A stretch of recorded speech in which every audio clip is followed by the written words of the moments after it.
Sejam muito bem-vindos a mais um webinar da Comissão Setorial 11, Educação e Formação.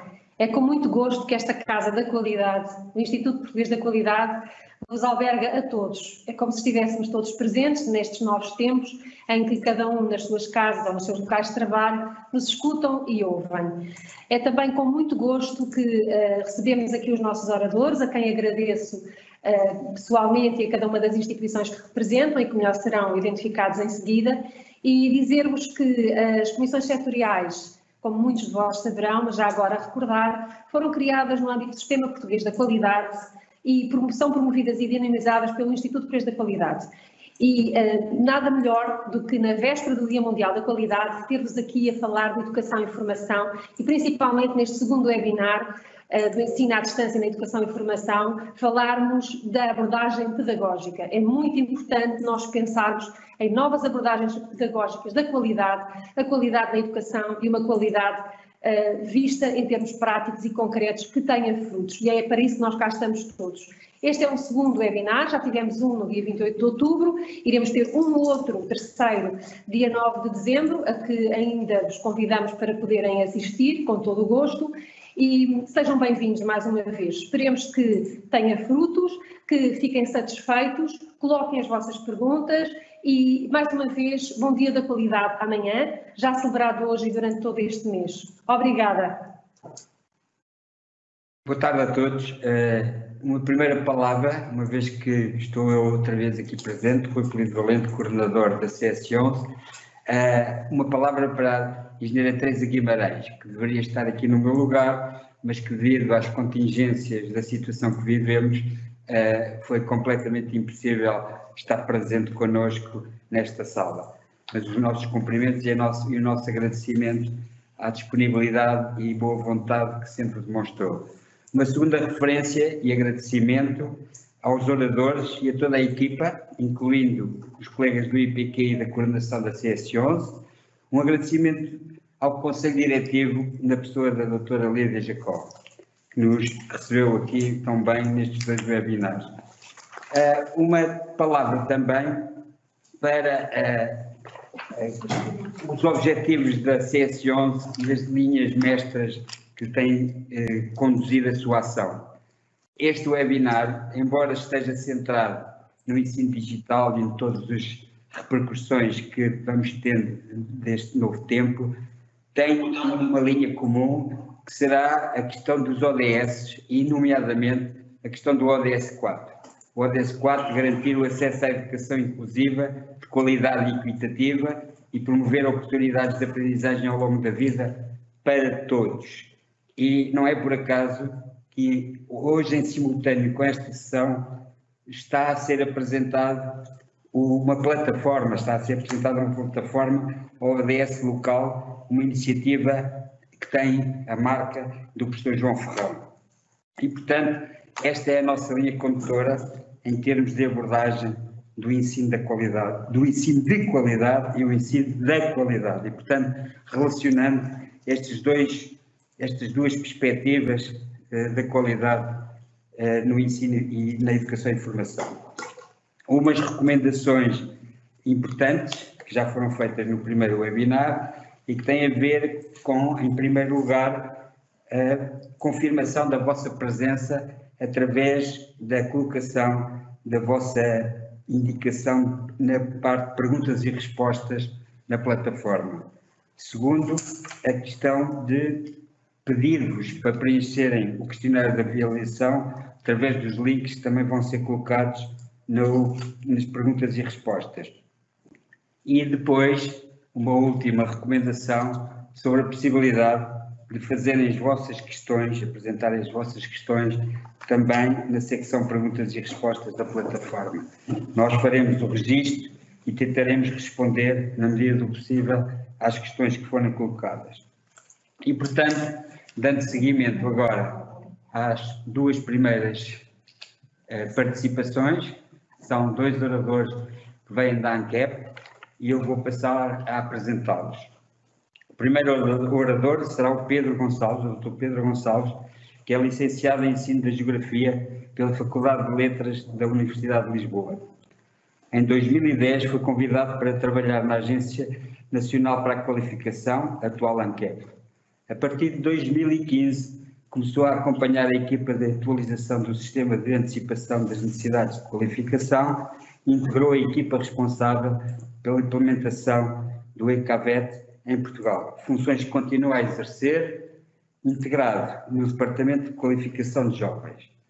A doutora Elsa Santos, que estará com o Dr. Pedro Gonçalves nesta apresentação, é licenciada pela Faculdade de Letras da Universidade de Lisboa em Línguas e Literaturas Modernas. Desde 2018 exerce funções técnico-pedagógicas na Agência Nacional para a Qualificação e o Ensino Profissional, ANQEP. Faz parte da equipa regional Centro de acompanhamento à implementação da autonomia e flexibilidade curricular nas escolas, com especial enfoque nas ofertas de dupla certificação, dirigidas a jovens, e pertence também à equipa responsável pela implementação do ECAVET em Portugal. Agradeço a vossa presença e passo de imediato a palavra ao Dr. Pedro Gonçalves.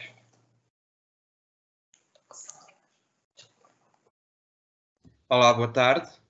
Antes de mais, quero agradecer o convite, portanto, por parte do IPQ.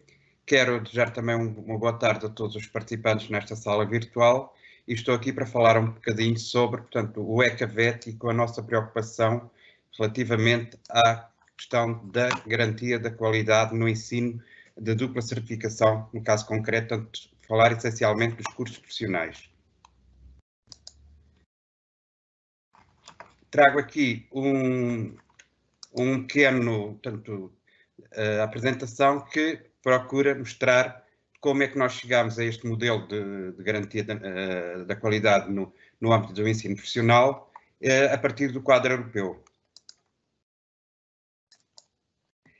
Isto terá começado tudo em 2014, quando, por imposições do Decreto-Lei 92 de 2014, a ANQEP ficou responsável pela implementação e pela certificação dos sistemas de qualidade junto das escolas profissionais. Portanto, o Decreto-Lei impõe que esta certificação e esta implementação de sistemas de garantia da qualidade se apliquem a todas as escolas profissionais. Como o ensino profissional não se restringia apenas às escolas profissionais, a agência achou por bem alargar de forma voluntária todas as outras instituições de ensino público e privado que quisessem aderir voluntariamente.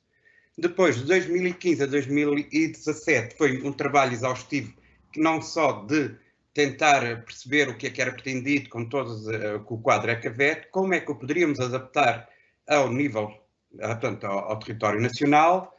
Para isso constituímos um painel de oradores ou de representantes das principais instituições a quem ele era dirigido, portanto, escolas profissionais, escolas públicas, escolas secundárias, inclusive as associações que as integram, como é o caso da ANESP, da APEP, do Turismo de Portugal. Recorremos também a um grupo consultivo de pequenos elementos, mas da IGEC e do A3ES e da própria perita portuguesa, do secretariado do ECAVET, a doutora Maria Emília Galvão, que nos ajudou bastante em toda esta preparação. Na base destas preparações, das recomendações que nos foram sendo feitas, em 2017 procedemos a um modelo experimental em que técnicos da agência se dirigiram a 8 escolas que nos informaram que tinham um processo relativamente adiantado, segundo as nossas primeiras orientações, e procedemos, portanto, a esta visita numa testagem de modelo. Começou-se também, nesta fase, portanto, entre 2015 e 2017, a construir uma plataforma portanto, da garantia da qualidade, vulgarmente conhecida plataforma ECAVET, que permitia as escolas interagirem, registarem com a agência e, mais tarde, com os próprios peritos, e neste momento, portanto, todo este processo passa registado numa única plataforma, onde tudo se desenrola.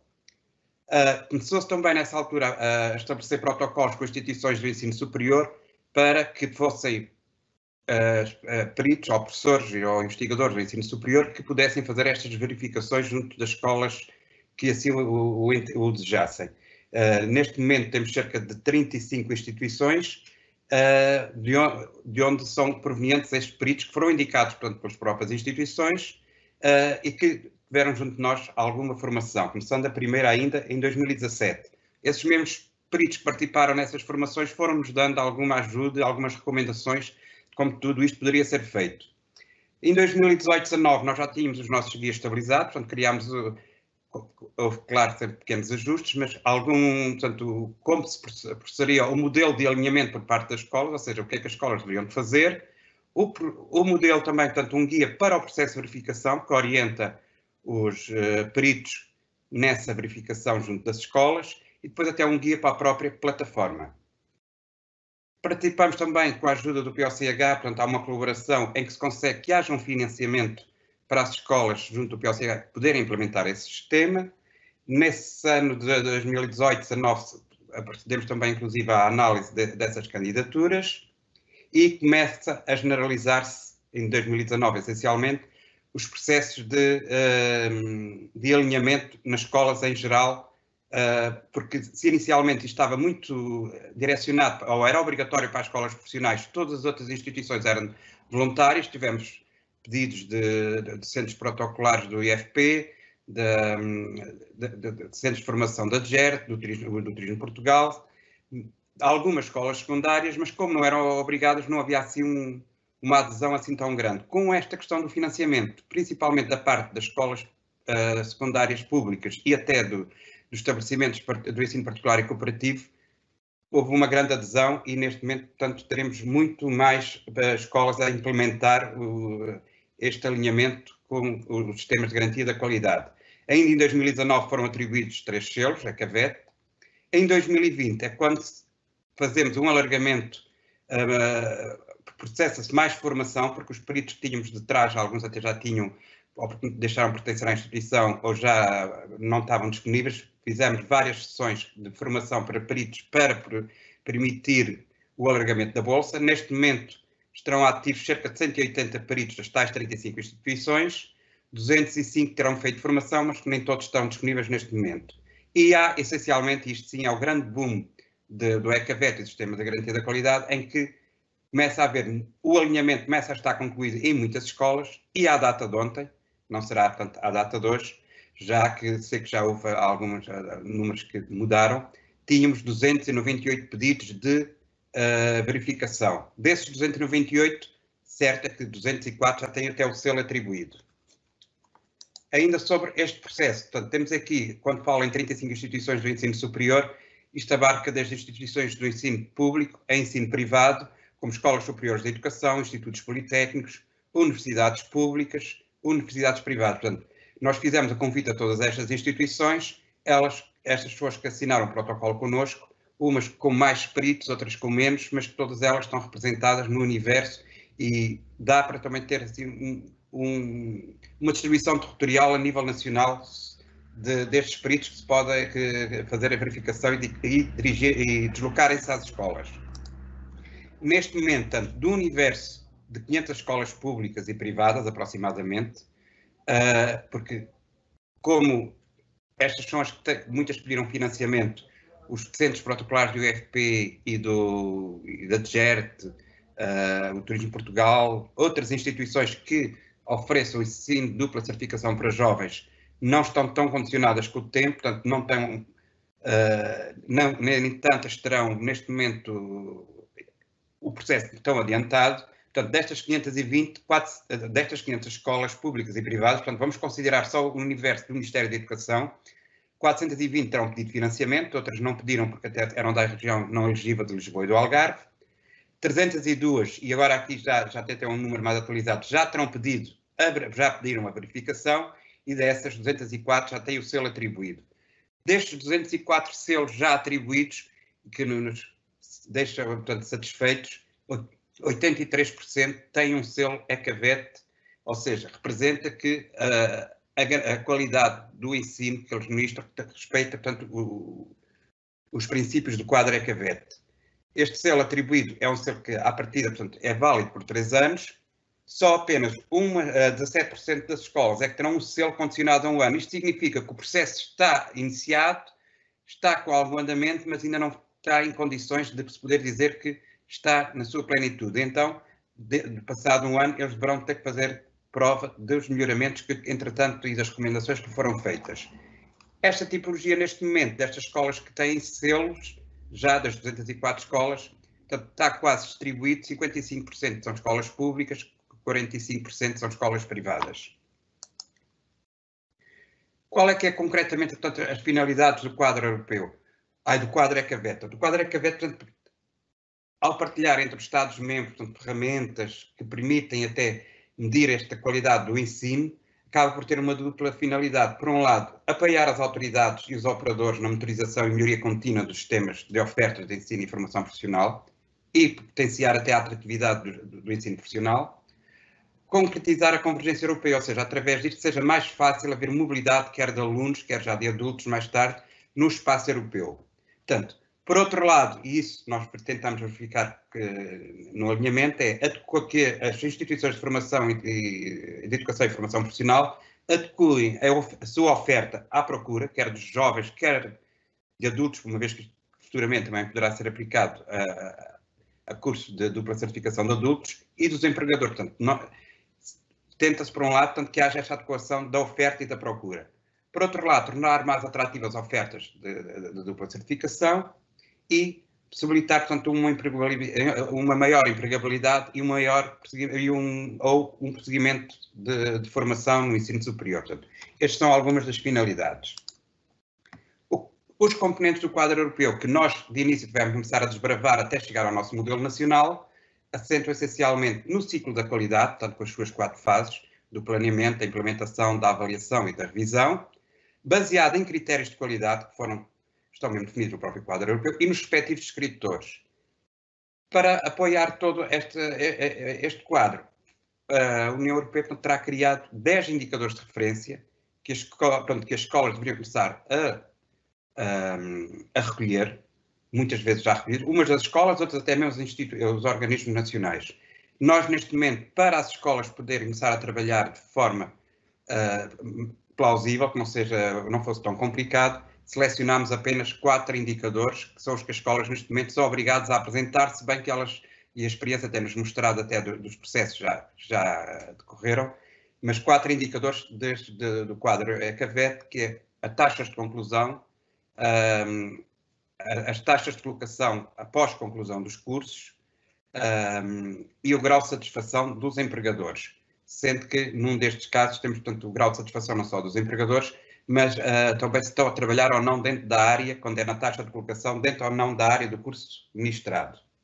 Portanto, trata-se de um instrumento de adesão voluntária que vai permitir, portanto, documentar, desenvolver, monitorizar e avaliar e melhorar os sistemas, as ofertas e as práticas na gestão da educação e formação profissional.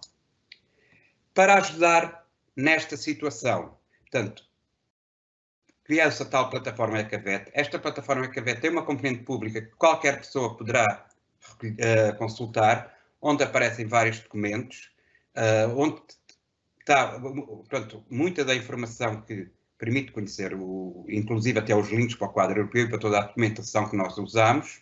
E depois tem a tal área reservada que permite o operador, neste caso as escolas, colocar os indicadores, portanto, anualmente eles vão ter que colocar lá os indicadores que, neste caso, neste momento, apenas 4, os documentos para o primeiro processo de verificação e depois, anualmente, os relatórios de progresso anual.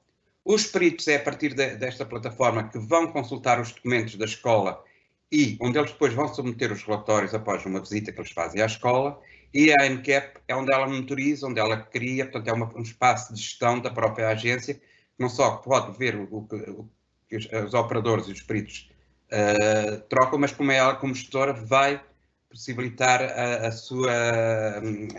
vai alimentando a própria plataforma e com todos os documentos necessários.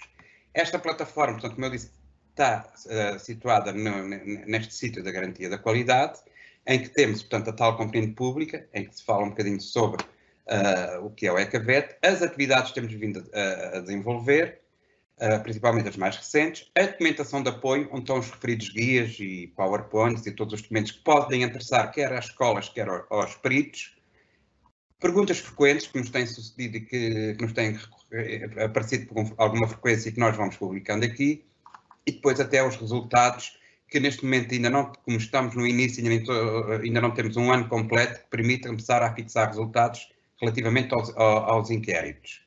Aos inquéritos, não, aos indicadores. E cá em cima a área reservada, em que cada escola efetivamente trabalha sobre o seu alinhamento e depois os peritos procedem ao processo de verificação. Eu agora passava, portanto, a palavra para a minha colega, que vai falar essencialmente de como é que as escolas procedem a este alinhamento, para conseguir essa melhoria da qualidade, e como é que os peritos vão avaliar e recomendar ou não a atribuição do selo a 3 anos ou de um selo condicionado. Passava assim a palavra, portanto, para a minha colega Elsa. Peço imensa desculpa por esta pausa. Pronto, vou tentar ser rápida agora. Agradecer o convite do IPQ e dar as boas-vindas e as boas tardes a todos os que estão neste momento a assistir a esta webinar.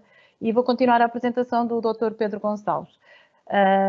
Pronto, então estava eu a dizer que os referentes foram definidos de acordo com o quadro europeu e vão orientar os operadores e stakeholders numa definição do ponto de partida, tanto no processo de alinhamento deste sistema de garantia da qualidade com o quadro ECAVET, na definição de um ponto de chegada, ou seja, das metas que se pretendem atingir face aos princípios ECAVET, e no relato dos procedimentos desenvolvidos e dos resultados alcançados por parte dos operadores. O alinhamento com o quadro ECAVET pressupõe um exercício contínuo de autoavaliação dos processos e dos resultados, de acordo com os objetivos estratégicos da instituição, visando sempre a melhoria da qualidade. Este processo de alinhamento implica 3 etapas e a elaboração de documentos específicos. A etapa A, portanto, com a etapa A, pretende-se definir e planear o processo de alinhamento com o quadro ECAVET, identificando os stakeholders relevantes para a garantia da qualidade, assim como o seu nível de intervenção, e proceder também ao diagnóstico da situação da instituição, antecipando áreas de força e de fraqueza. Por último, pretende-se também programar o trabalho de alinhamento em função do exercício do diagnóstico e da antecipação realizado com a colaboração dos stakeholders. Nesta etapa, o operador, com a participação dos stakeholders internos e externos, elabora o documento base e o plano de ação, que são 2 dos documentos necessários para este processo de alinhamento. Na etapa B, pretende-se desenvolver o processo de alinhamento com o quadro ECAVET, promovendo a recolha e análise sistemática e sistémica dos resultados e atuando de modo a que o exercício da monitorização possibilite a introdução atempada das melhorias necessárias. Para a operacionalização desta etapa, o operador registra os dados relativos aos indicadores ECAVET selecionados, analisa com os seus stakeholders toda a informação produzida e elabora o plano de melhoria. Neste plano, definem-se as áreas de melhoria, os objetivos e as metas a alcançar, assim como todos os mecanismos de monitorização definidos pelo operador. A etapa C pretende-se com esta etapa relatar o processo de alinhamento com o quadro ECAVET, procedendo o operador à sistematização do trabalho de alinhamento desenvolvido e das fontes que o demonstram. Para a operacionalização desta etapa, o operador elabora o relatório do operador e apresenta as fontes de evidência de cumprimento dos critérios de conformidade ECAVET. Quando o operador considera que este processo de alinhamento está em conformidade com os objetivos delineados e com os critérios definidos, dá início ao processo de verificação ECAVET, que inicia com o registro do operador na plataforma da garantia da qualidade que o meu colega já falou. Aqui temos um fluxograma básico, portanto, deste processo de verificação, que tem as várias etapas que vão sendo percorridas desde o registro do operador, portanto, na plataforma que já mencionada, até à emissão final do selo. Portanto, algumas das etapas são, inicia-se, portanto, com o registro na plataforma, inicia-se, portanto, este processo com o carregamento de toda a documentação por parte do operador. É feito o pedido de verificação, é constituída uma equipa de verificação, que é escolhida pela escola. A escola escolhe a instituição com que pretende trabalhar. Depois da equipa aceitar, portanto, esse pedido e formar-se como equipa, serão 2 peritos, é marcada uma visita à escola ou à instituição. Nessa visita, ou depois dessa visita, será elaborado um relatório preliminar O operador poderá ou não, dependendo de concordar ou não com esse relatório, poderá apresentar uma pronúncia. Depois dessa pronúncia, há, portanto, por parte dos peritos, uma nova reavaliação e a apresentação do relatório final. O relatório final será então remetido à ANQEP, através da plataforma também, e será analisado pela ANQEP e dará, portanto, o lugar depois à emissão de um selo, que poderá ser um selo condicionado a 1 ano, como o meu colega já referiu, ou o selo a 3 anos. Os objetivos do processo de verificação ECAVED são, em primeiro lugar, avaliar em que medida os operadores de educação e formação profissional promovem uma política de garantia e melhoria da qualidade, através dos procedimentos e práticas associadas às 4 fases do ciclo. Pretende também verificar em que medida é garantida a articulação com os mecanismos da gestão estratégica numa lógica de melhoria contínua. Pretende-se avaliar de que forma os operadores promovem a recolha e análise sistemática e sistémica de resultados, e pretende-se também decidir sobre a atribuição ou não ou a suspensão do selo ECAVED. Das equipas que eu já mencionei, portanto, as equipas de verificação de que fazem parte dos peritos, têm 4 funções essenciais. Portanto, uma primeira função tem a ver com a análise, portanto, eles terão que analisar toda a documentação e verificar se estão em conformidade com o processo de alinhamento, partindo dos documentos facultados pelo operador, com base também nos instrumentos facultados pela ANQEP, que são os guias de alinhamento e de verificação. Depois, a segunda função será a verificação in loco, em que será a visita à escola ou instituição. Nessa visita é feito um programa antecipadamente da visita e de quais os intervenientes, portanto, que serão os stakeholders internos e externos à instituição, que estarão presentes. E será feito um guião de perguntas, que nós chamamos será uma orientação para as entrevistas que terão lugar com todos esses intervenientes. Seguidamente, passa-se à fase da avaliação, em que, com base nessas entrevistas e nos documentos analisados, é avaliado em que medida o processo de alinhamento está de acordo com os critérios de conformidade ECAVED. Portanto, todas as evidências que aqui estão mencionadas são todas as provas documentais e testemunhais que os peritos recolheram até este momento. Por fim, a última função será a recomendação. Portanto, serão feitas propostas de recomendações que terão como finalidade a melhoria, e será proposto o selo ECAVED, portanto, que poderá ser o selo condicionado, como eu já disse antes, ou a 1 ano, ou o selo a 3 anos.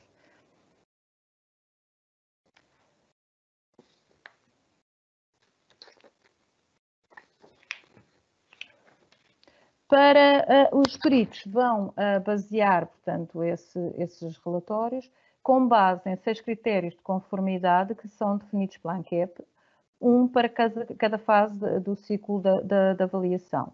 Portanto, o primeiro critério será o planeamento, o segundo a implementação, o terceiro a avaliação e o quarto a revisão.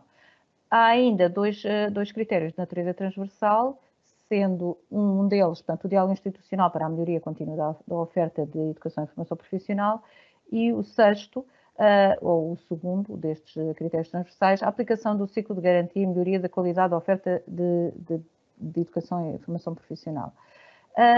Com base nestes 6 critérios, como eu já disse, os peritos vão avaliar o grau de alinhamento desenvolvido pelo operador. A cada um destes critérios de verificação estão ainda associados focos de observação, que têm a função de delimitar o objeto da avaliação. No final, portanto, os resultados da apreciação em cada critério de conformidade serão expressos numa escala que distingue 3 graus de alinhamento. O grau 1, que será o grau a que chamamos grau iniciado, em que o processo de alinhamento apresenta ainda lacunas e insuficiências. O grau 2, que será o grau avançado, em que o processo de alinhamento já integra alguns desenvolvimentos conseguidos. E o grau 3, que será o grau consolidado, em que o processo de alinhamento integra já desenvolvimentos conseguidos e incorporados nas práticas regulares da gestão de educação e formação profissional. Se os operadores conseguirem, ou se no relatório dos peritos, 3 ou mais critérios forem avaliados no grau 1, a atribuição do selo de conformidade será, portanto, condicionada a 1 ano. Se 4 ou mais critérios avaliados se encontrarem nos graus 2 ou 3, a atribuição do selo de conformidade o selo que será atribuído será o selo a 3 anos. Da minha parte é tudo, terminei a minha apresentação, agradeço a atenção de todos e deixo aqui tanto o endereço para o site, para o endereço eletrónico da ANCAP e o da garantia da qualidade também, o nosso e-mail. Posso? Obrigado aos dois. Obrigado, Dr. Pedro Gonçalves. Obrigado, doutora Elsa Santos. Há muito que a CS11 procurava fazer uma apresentação de todo o sistema do CAVET e, portanto, foi uma oportunidade para todos conhecerem bem o desenvolvimento desta plataforma e deste processo, e foi muito esclarecedora a vossa apresentação. Muito obrigado. Vamos passar a haver aqui uma troca, porque vamos passar de imediato ao professor José António Moreira, portanto, com a sua apresentação. O professor José António Moreira já esteve presente em alguns outros webinars da CS11. Ele é professor do Departamento de Educação e Ensino à Distância e diretor da Delegação Regional do Porto da Universidade Aberta, doutor em Ciências da Educação e mestre em Psicologia da Educação, licenciado em História de Arte pela Universidade de Coimbra. É investigador e coordenador do Núcleo de Estudos de Pedagogia no Ensino Superior no Centro de Estudos Interdisciplinares do século XX, na Universidade de Coimbra. Muito obrigado, professor, pela sua presença aqui. Vamos passar de imediato à sua intervenção. Claramente que ensino remoto de emergência não é sinónimo de educação à distância ou de educação digital em rede. O ensino remoto de emergência é efetivamente uma parte desta educação à distância, mas não é sinónimo, até porque se nós, de certa forma, analisarmos as palavras que estão aqui nesta frase de ensino remoto de emergência, percebemos que este tipo de ensino deve ser utilizado apenas em situações de emergência, que é o caso que nós estamos a viver, num estado de emergência fruto um pouco da pandemia e daquilo que é uma crise de saúde pública. É um ensino que pode ser utilizado em conflitos e guerras civis e, portanto, em situações que não são as situações normais. E, portanto, obviamente que nós temos que efetivamente pensar nesta perspectiva de que o ensino remoto deve ser utilizado exclusivamente nesta situação. Depois, o próprio termo ensino parece-me que é muito redutor porque nos limita, digamos assim, aqui no processo educativo que deve ser composto pela dimensão quer do ensino, quer da aprendizagem. E, finalmente, a questão do remoto. O remoto, digamos assim, transmite-nos muito esta ideia da comunicação síncrona, daquilo que é uma comunicação instantânea e que é apenas uma parte constituinte daquilo que pode ser a comunicação e a interação que se estabelece em ambientes virtuais, exatamente como nós estamos a fazer agora, através de uma webcam em formato instantâneo e, portanto, que nos permite, efetivamente, pensar que há uma possibilidade de trabalhar desta forma, mas que nos ambientes virtuais as coisas não se podem reduzir apenas a esta dimensão. Até porque, se tivéssemos a falar naquilo que poderia ser utilizar o ensino remoto de emergência agora de uma forma regular, claramente nós estaríamos com certeza numa situação de ilegalidade, já que quem pode legalmente fazer educação à distância é a Universidade Aberta. As outras instituições podem efetivamente desenvolver, digamos assim, de uma forma articulada, de uma forma combinada, aquilo que pode ser a utilização do ensino-aprendizagem na geografia física com a geografia virtual, mas não poderia fazer de uma forma exclusivamente virtual. E, portanto, este era um primeiro ponto que eu queria assinalar, porque parece-me que é importante logo esclarecer, do ponto de vista até conceptual, algumas destas terminologias que nós estamos aqui a falar. Uma outra situação que eu queria até abordar tem essencialmente a ver com esta concepção de nós considerarmos, ou podemos considerar a priori, que as salas de aulas virtuais ou aquilo que é a educação à distância é mais pobre do que a educação presencial. Isto parece-me claramente um erro, estar a afirmar que, a priori, há uma pobreza numa destas modalidades ou uma destas formas de ensinar e de aprender, porque a pobreza ou a riqueza não está tanto associada à modalidade, mas ao próprio modelo, aos princípios pedagógicos que desenvolvemos e estas pedagogias que nós implementamos. E aí remete-me exatamente para a questão das diferentes abordagens pedagógicas que falava no início, e com este sentido da pluralidade, de nós não pensarmos que existe um modelo, de nós pensarmos que existe uma educação à distância, mas efetivamente o que existe é diferentes modelos que permitem trabalhar em ambientes virtuais de forma diferenciada, permite construir e criar ambientes que se tornam ecossistemas digitais e virtuais de aprendizagem, que obviamente tornam a educação muito mais rica. E aqui, obviamente, nós não poderíamos deixar de falar na questão daquilo que verdadeiramente deve ser importante, que é perceber como é que se conseguem desenvolver processos de ensino-aprendizagem, processos educativos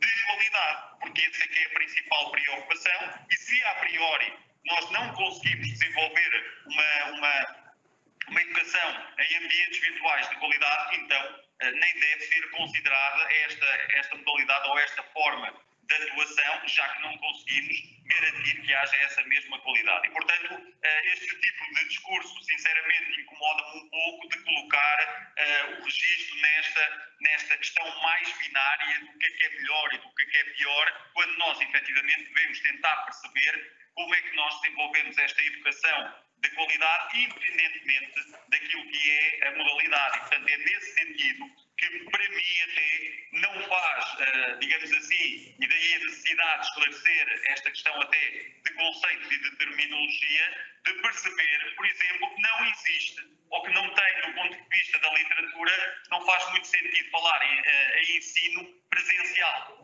Porque aquilo que a literatura, e até se nós procurarmos um pouco naquilo que é a terminologia inglesa, fala-se muito na questão do brick and mortar, ou seja, aquela realidade que é a do tijolo e do cimento das salas de aulas da geografia física, fala-se muito no face-to-face, ou seja, no face-a-face, na dimensão corporal, mas não se fala naquilo que é a educação presencial. E esta questão da educação presencial parece-nos que é extremamente importante, porque tudo aquilo que nós queremos fazer, independentemente do ambiente, tem que necessariamente ter esta dimensão da presencialidade. E uma presencialidade que não pode nem deve ficar na exclusividade da dimensão da presencialidade corporal. Porque aquilo que nós queremos construir é presencialidade social, queremos discutir, queremos trocar ideias, queremos construir conhecimento e, de certa forma, este período de março até hoje, de certa forma, provou-nos que é possível continuar a desenvolver processos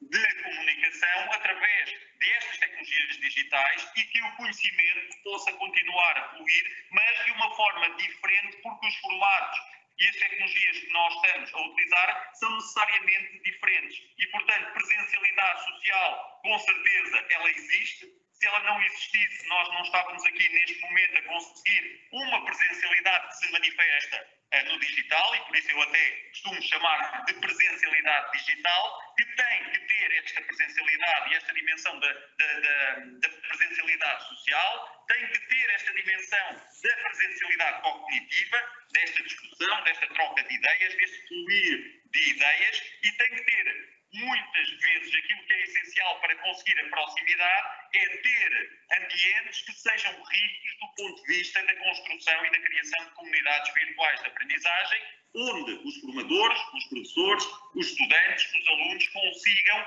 digamos assim, manifestar essa presença através da comunicação. E, portanto, nesse sentido, é que eu eu acho que é extremamente importante nós começarmos a desconstruir algum discurso e pensarmos que efetivamente o que nós queremos construir é ambientes de presencialidade e, portanto, aqui a desconstrução desta ideia da presença apenas física e da corporalidade, porque andávamos a dizer que durante algum tempo nós estávamos em afastamento social, mas o que aconteceu efetivamente foi o afastamento, e que continua a existir, é um afastamento físico e não um afastamento social do ponto de vista desta troca de ideias. E, portanto, aquilo que nos interessa é pensar que o mais importante nesta perspectiva é pensarmos que o paradigma pedagógico hoje tem que ser repensado e pensado muito mais no paradigma pedagógico da comunicação e da interação, porque isso é que é fundamental para trazer a proximidade transacional que eu estou a falar, para conseguir, digamos assim,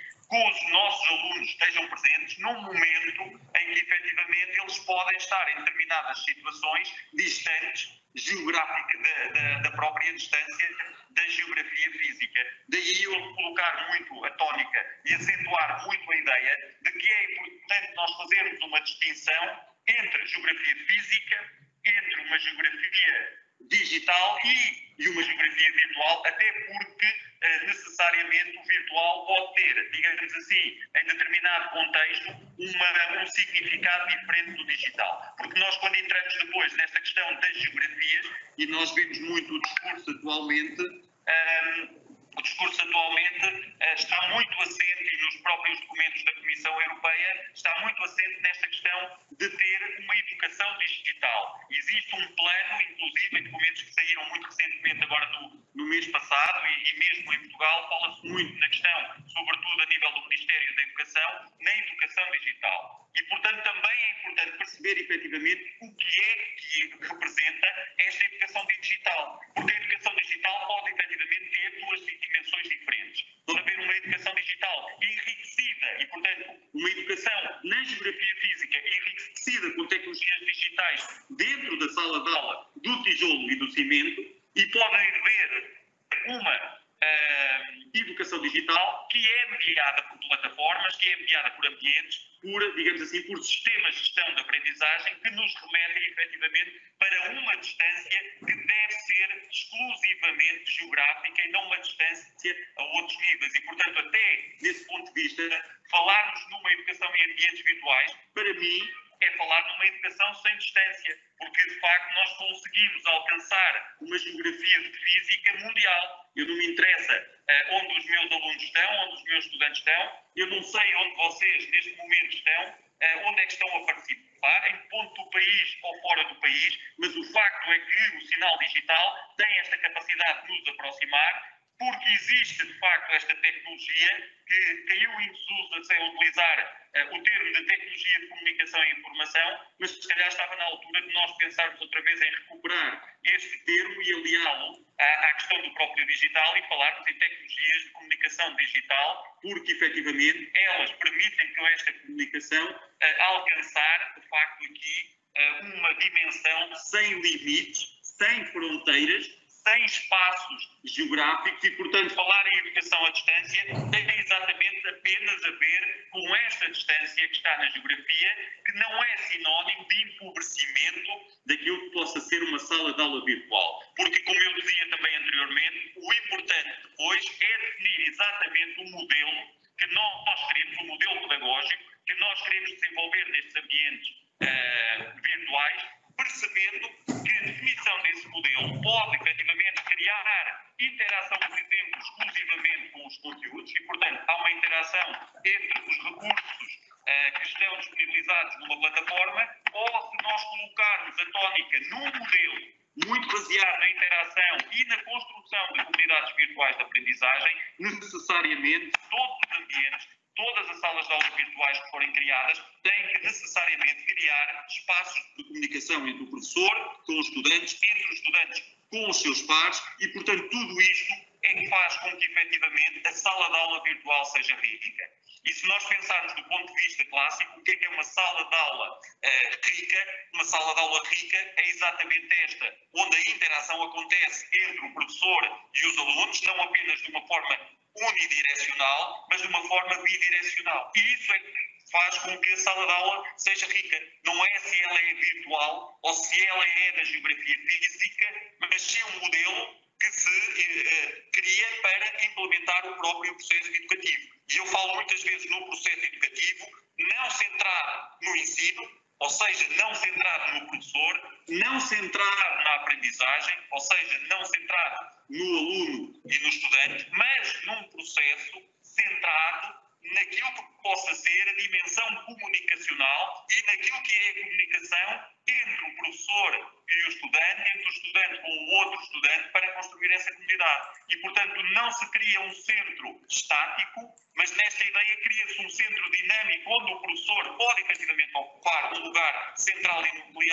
nuclear em determinada altura, mas noutro momento pode efetivamente dar esse lugar ao aluno, porque depois a construção e a dialética e a dinâmica que se cria entre o processo de ensino e o processo de aprendizagem é que é fundamental. Portanto, a lógica binária, a lógica dual de colocar, digamos assim, aquilo que é o melhor e o pior, de classificar a educação à distância como um parente pobre daquilo que possa ser a educação no território físico, na minha perspectiva, não faz muito sentido. E, obviamente, e recuperando a ideia inicial que falei do ensino remoto de emergência, o que aconteceu durante este período é que a falta de formação, a falta, digamos assim, de experiência para trabalhar em ambientes virtuais, fez com que os próprios professores, sobretudo, e estamos a falar aqui, eu estou a falar sobretudo dos professores do ensino superior, digamos assim, recorressem àquilo que era uma transferência, aquilo que era o mais fácil, que era essa transferência e uma transposição da sua realidade da geografia física para a realidade virtual. E aí, com certeza, que as dificuldades não foram muito grandes, porque criaram-se, de facto, tecnologias síncronas de webconferência, através desta lógica de streaming, que permitiu que, efetivamente, apesar da distância física, continuasse a desenvolver a mesma prática, mudando apenas o formato que passou a ser numa lógica de comunicação digital e não numa lógica de comunicação analógica. Mas a prática pedagógica em si pode não ter mudado absolutamente nada. Portanto, nesse sentido, a dificuldade não foi muito grande, penso eu, a não ser na questão de ligar e desligar o microfone, ligar a câmara e desligar a câmara e, eventualmente, digamos assim, aproveitar algumas das funcionalidades que tem uma câmara, mas nós temos que claramente pensar que se a educação à distância for confundida com o ensino remoto de emergência, então aqui o ensino remoto de emergência, e esta palavra está muito em moda, claramente o ensino remoto de emergência pode funcionar como um vírus, porque coloca-se como um elemento que confunde e que, de certa forma, contamina o pensamento de alguns professores que pensam que estão a desenvolver processos de educação à distância, que confundem e que não sabem o que é educação à distância e que, efetivamente, depois pensam que estão a desenvolver processos de educação à distância sustentados e não estão. Estão a fazer algo diferente, estão a fazer algo que possibilitou a continuidade daquilo que é o desenvolvimento de um processo educativo transferido para uma realidade virtual, mas não desenvolveu processos educativos sustentados naquilo que é os estudos feitos nesta área de educação à distância. Portanto, obviamente, na minha opinião, e portanto isto depois existem vários formatos, é fundamental, nesta altura, até com as aprendizagens que foram feitas do ponto de vista da sua autoformação, dar uma maior consistência, dar uma maior solidez àquilo que é a sua formação, procurando formação especializada nesta área, percebendo exatamente que modelos pedagógicos virtuais existem, que como é que se desenvolve uma comunicação, quer em espaços virtuais de comunicação assíncrona, quer em espaços de comunicação assíncrona, como é que eu posso utilizar determinadas tecnologias em função daquilo que é o meu modelo, saber que existem tecnologias colaborativas que me dão uma resposta, ou softwares colaborativos que me dão uma resposta diferenciada em função daquilo que é a pedagogia que eu posso estar a utilizar, uma pedagogia mais explicativa, como nós fazemos muito através desta câmara, onde expomos conteúdos, ou pedagogias mais colaborativas, onde os próprios estudantes participam, onde os estudantes interagem com o sistema, onde colocam, digamos assim, informação escrita e que nos permite ir para além desta comunicação instantânea e que nos permite pensar também que, para além da comunicação oral, através deste tipo de mecanismos de webconferência, podemos também desenvolver outros processos de comunicação de forma não síncrona, ou seja, assíncrona, que para darem mais riqueza e conseguirmos que a interação seja mais forte, que a presencialidade digital seja um facto, porque isso é que efetivamente vai aproximar os próprios estudantes. Se os estudantes tiverem atividades de aprendizagem digitais, e nesse sentido é fundamental saber como desenhar e criar uma atividade de aprendizagem eletrónica ou digital, se os estudantes forem sempre convidados nos diferentes momentos da atividade a participarem nessa atividade, eles não vão ficar ausentes, eles não vão desligar as câmaras, não vão desligar os microfones, não vão desaparecer das salas de aula virtuais assíncronas, porque eles são, entre aspas, forçados e obrigados a participar na atividade, porque há uma dimensão também de avaliação digital que é intrínseca à construção e à criação da própria atividade de aprendizagem eletrónica. Portanto, é fundamental nós percebermos que existem diferentes modelos pedagógicos. Se nós queremos, de facto, ter um modelo muito baseado nesta interação para a construção de comunidades, temos diferentes modelos. Se nós queremos desenvolver, por exemplo, um modelo muito de interação apenas com os conteúdos, onde o professor não tem uma intervenção muito forte, e isto é um pouco aquilo que fazem os MOOCs, não é? Que são cursos massivos, abertos, onde a interação com o professor é mínima, o que acontece é, ao mínimo ou mesmo nula, o que acontece é que há um desenho institucional, há um desenho de atividades, há uma interação com os conteúdos, há o desenvolvimento de atividades, mas não há qualquer tipo de interação com o professor. Isso não faz com que este modelo seja mais pobre, mas assume-se que é um modelo de interação com os conteúdos e não para desenvolver, digamos assim, comunidades virtuais onde a proximidade e a transação e a construção colaborativa do conhecimento e a dimensão da interação social, digamos assim, que não tem nada de novo. E, portanto, obviamente, aqui teríamos que nos basear naquilo que é a psicologia educacional e aquilo que são as teorias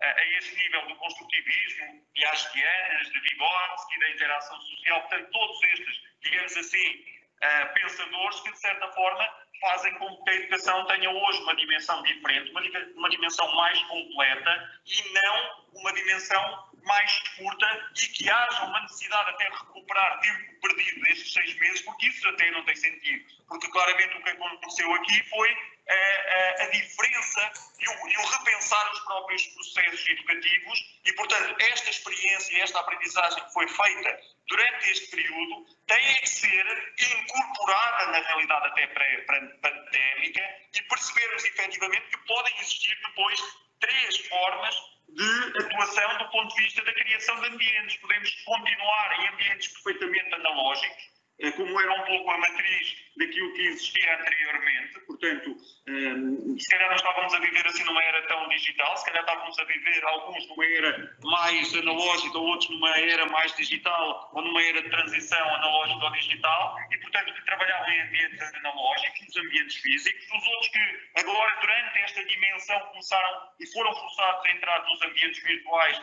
apenas em alguns ambientes virtuais e, portanto, ou num ambiente virtual, mas que perceberam efetivamente que pode haver aqui um potencial que pode não ser desperdiçado, e daí a aprendizagem. E agora pensarmos um pouco naquilo que é o futuro e aquilo que pode vir aí, e até aquilo que está a acontecer, com a incorporação e a integração daquilo que possam ser esta possibilidade de trabalhar numa geografia física articulada e combinada com a geografia dos ambientes virtuais. E, portanto, eu aqui não estou a falar de anulação, nem de substituição, mas estou a falar da possibilidade de trabalhar em 3 áreas diferentes, numa dimensão analógica, numa dimensão completamente virtual e numa dimensão que integra os 2 momentos. E com isto não quero, e mais outro termo que parece-me que tem que ser desconstruído, não quero falar em semipresencial, sequer. O que quer dizer que parece que temos a cortar o aluno ao meio e que ele tem, digamos assim, só parte do corpo que é presencial e a outra parte deve ser de meia virtual. Nós aqui temos que falar mais na questão híbrida, porque falar em semi-online é o mesmo, parece-me que é o mesmo erro. Nós temos é que ter, efetivamente, uma integração destas diferentes realidades,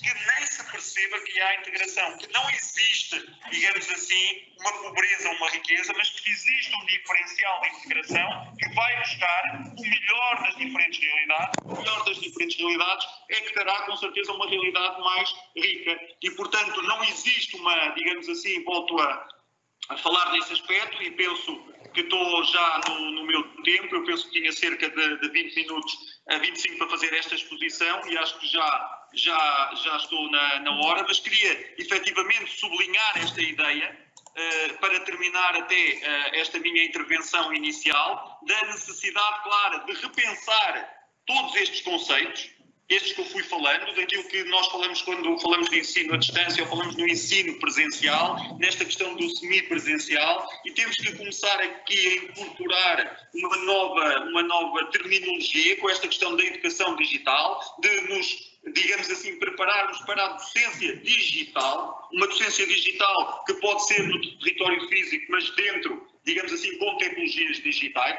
offline ou online, e preparar-nos também para a realidade dos ambientes virtuais, para os sistemas de gestão de aprendizagem, que claramente se precisa de uma formação específica e que com essa formação específica nós podemos depois desenvolver, digamos assim, modelos integrados que nos permitam trabalhar em diferentes ambientes e que nos permita, de facto, considerar aqui uma terceira dimensão, que é esta incorporação, e chegarmos um dia a falar apenas, que essa é que é, digamos assim, a grande vitória, é falarmos numa educação de qualidade, numa educação que já não tenha tanto uma adjetivação, que já não tem sentido eu estar a falar da geografia física que é melhor ou que é pior, ou da geografia do ambiente virtual que é melhor ou que é pior, mas uma educação que se manifesta nos diferentes ambientes, se manifesta e que existe para dar resposta a necessidades diferenciadas, a diferentes contextos, que é este o caso, porque numa situação futura em que podemos ter um problema idêntico a este, se tivermos uma formação adequada, nós não vamos empobrecer porque temos professores preparados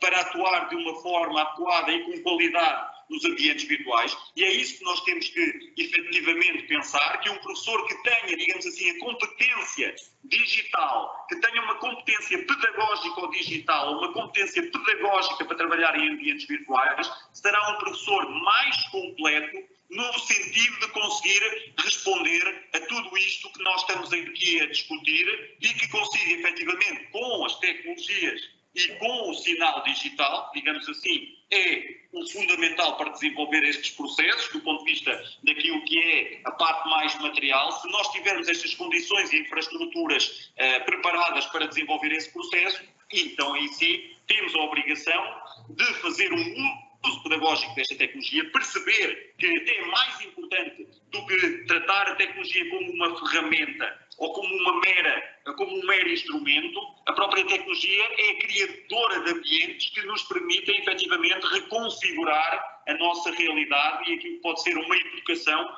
verdadeiramente digital, direcionada para o século XXI, para, digamos assim, estarmos preparados para esta realidade e esta sociedade digital, e não tem sentido absolutamente nenhum nós termos uma escola fechada para esta realidade e para esta sociedade digital, uma universidade, as instituições do ensino superior ainda a resistirem, digamos assim, a esta introdução do digital, porque claramente nós temos de pensar aqui neste hibridismo, nesta fusão, e não tem sentido, na minha perspectiva, nós separarmos aquilo que é esta realidade da realidade escolar, daquilo que é a realidade académica, com a realidade social, com tudo aquilo que nos rodeia, porque obviamente nós podemos apropriar de toda esta tecnologia e podemos claramente fazer uma educação com mais qualidade, utilizando tudo aquilo que está à nossa disposição a esse nível. E isso sim é verdadeiramente aquilo que eu desejo que a educação deste século XXI tenha, que não abdique do seu passado, que não negue o seu passado, mas que também, digamos assim, não menospreze aquilo que é a realidade dos ambientes virtuais e que se construa, digamos assim, uma aliança destas diferentes realidades que parece que a determinada altura estavam em polos opostos, mas que claramente não têm que estar porque estão a concorrer exatamente para o mesmo objetivo, que é, de facto, que os nossos estudantes, os nossos alunos adquiram conhecimentos, desenvolvam competências e que sejam efetivamente cidadãos adequados a esta nova realidade do século XXI, que nós queremos claramente que seja uma realidade democrática, e é nessa perspectiva também que eu encaro esta educação, neste sentido democrático, de não haver uma educação do tijolo e do cimento que seja autoritária e que constantemente se queira impor às outras diferentes, digamos assim, realidades, aos outros ambientes, quando não tem sentido isso, porque claramente se a Universidade Aberta existe desde 1988, é porque houve uma necessidade do sistema educativo, houve uma necessidade dos seus cidadãos de terem respostas diferenciadas.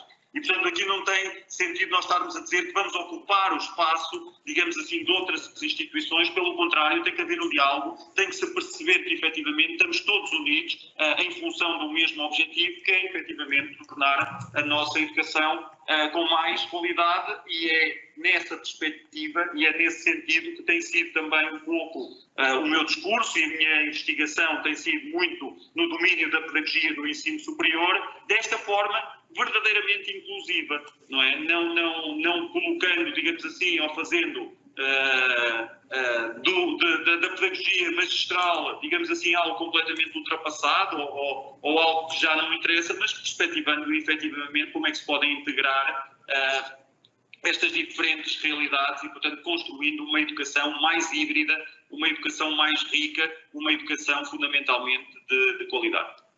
Muito obrigado pela vossa atenção nestes breves minutos em que, de facto, tive que expor aqui muitas ideias num curto espaço de tempo. Obrigado pela vossa atenção e paciência. Obrigado, professor. Obrigado, professor.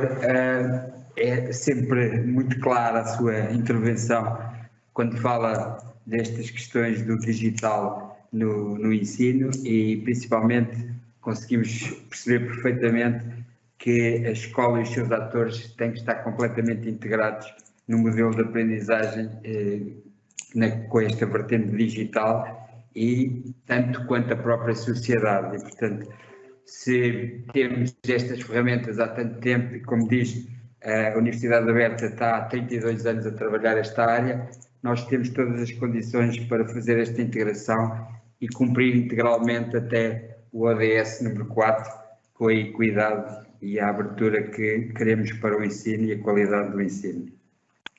Nós agradecemos a sua presença aqui, voltamos a insistir com os participantes para que coloquem as questões que têm a colocar na plataforma, e iremos passar neste momento à terceira intervenção, em que vamos ter presentes duas professoras que trabalham na zona de Setúbal, às quais damos as boas-vindas, a professora Maria Fernanda Oliveira e a professora Lígia Santos. A professora Maria Fernanda Oliveira é licenciada em História pela Universidade Clássica, tem várias pós-graduações na área da Gestão e Administração, particularmente no setor da educação, e é neste momento a diretora do agrupamento de escolas Sebastião da Gama em Setúbal, e, por inerência, é também a presidente do Conselho Administrativo do mesmo agrupamento e do seu Conselho Pedagógico. Por outro lado, temos a presença também da professora Lígia Santos. A professora Lígia Santos é licenciada em Ciências da Educação pela Faculdade de Psicologia e de Ciências da Educação da Universidade de Lisboa, tem uma pós-graduação em Avaliação e Intervenção Psicológica com crianças e adolescentes, e está a fazer a coordenação da atividade de enriquecimento curricular pela COSAP no agrupamento. É coordenadora e técnica pedagógica em contexto de salas de estudo e apoia o apoio pedagógico individualizado. A sua presença aqui mostra bem que há também na área do ciclo básico e secundário uma preocupação com estas questões do ensino digital, com estas questões da intervenção na comunidade, nesta ligação com as associações de pais, e, portanto, é esta presença que queremos marcar enquanto CS11 neste webinar dedicado ao ensino à distância e, de forma mais generalizada, à qualidade na educação e formação. Penso que as nossas oradoras estão preparadas para iniciar a sua intervenção e vamos rapidamente passar a apresentar tudo em condições de avançar. Boa tarde às duas e obrigado pela vossa presença. Portanto, a primeira palavra de agradecimento e ao convite. Depois dizer que as escolas se confrontaram em março de 2020 com uma grande alteração no seu contexto normal de funcionamento, e em março de 2020 tivemos, de facto, a suspensão das atividades letivas, e isso criou-nos, foi um desafio, ao mesmo tempo que condicionou, de facto, todo o contexto. O contexto normal é o contexto presencial, embora, de facto, tenham sido, ao longo dos últimos anos, tenham sido introduzidas experiências de ensino à distância, mas aquela suspensão das atividades letivas criou-nos aqui, não de facto o ensino à distância, criou-nos a urgência do ensino remoto de emergência, que é outro conceito que já foi aqui clarificado pelo anterior orador, de facto, que não é ensino à distância de todo, porque essa suspensão criou-nos, de facto, a urgência da reinvenção da escola, porque, de facto, a escola não conseguirá e não consegue de todo implementar o verdadeiro ensino à distância se não se reinventar, ou seja, se não fizer alterações nas suas estratégias, na sua metodologia, nas suas práticas pedagógicas.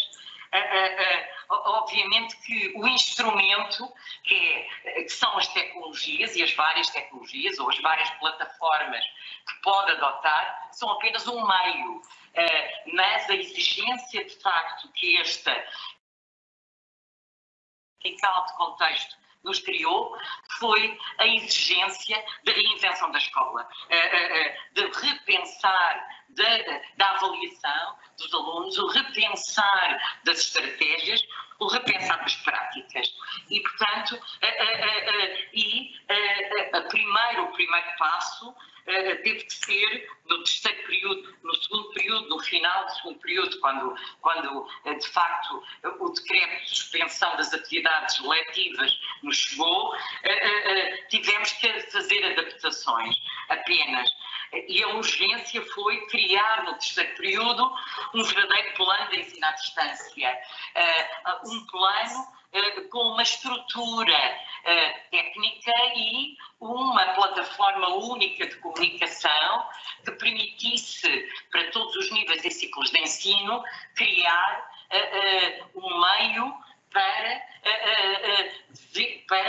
chegar a todos, para não deixar esbater as distâncias, não deixar ninguém para trás. A grande preocupação era que meios, para além da plataforma única que adotámos, neste caso a Microsoft Teams, para além de criarmos e-mails excepcionais para todos os ciclos, para alunos, professores, pessoal não docente, pais, criámos aqui toda uma estrutura de rede de comunicação que permitisse a partilha de tudo aquilo que íamos fazendo, para não deixar de facto ninguém para trás, para esbater as distâncias, para diminuir um bocadinho as desigualdades, porque sabemos que esta pandemia acentuou as desigualdades e nessa altura em que criámos a estrutura, percebemos claramente que havia alunos com quem tínhamos que comunicar pelos meios tradicionais, que eles tinham apenas o seu telemóvel e nós tínhamos que enviar materiais e tínhamos que depois os professores tinham que enviar os materiais para a reprografia, para o meio próprio, e nós tínhamos que depois pedir aos pais para vir buscá-los à escola. Portanto, porque temos pais, alguns, são situações pontuais, mas temos pais que não têm outros meios. Nem tinham computador, nem tinham meio de acesso à internet. Portanto, são pequenas franjas, são cerca de 10% da nossa população. Temos 3.400 alunos, 10% não são, mas são alguns.